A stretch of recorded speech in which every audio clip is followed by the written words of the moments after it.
Farmers are normally venturing into thinning practices to restore the woody versus the herbaceous balance.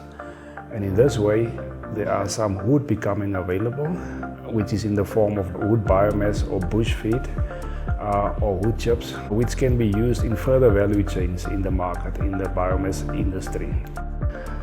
So in order to harvest biomass sustainably, the Bush Biomass Quantification Tool was therefore developed. It is an easy to use tool and it can fairly accurately estimate biomass for the resource. I find it so useful because at the farm we are also doing charcoal production, and I realized that this model is going to be work perfectly. It's useful, I can tell the farmers to use.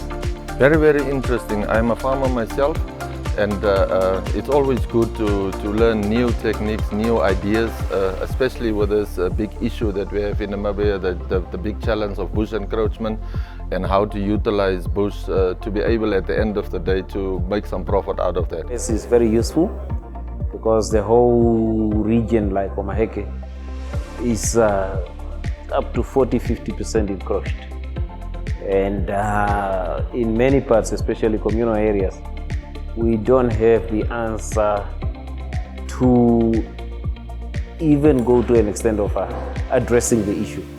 Because with these tools that we learn today, it has become clearer that you could easily assess and harvest or do something to your rangeland after you know what to go for in terms of harvesting.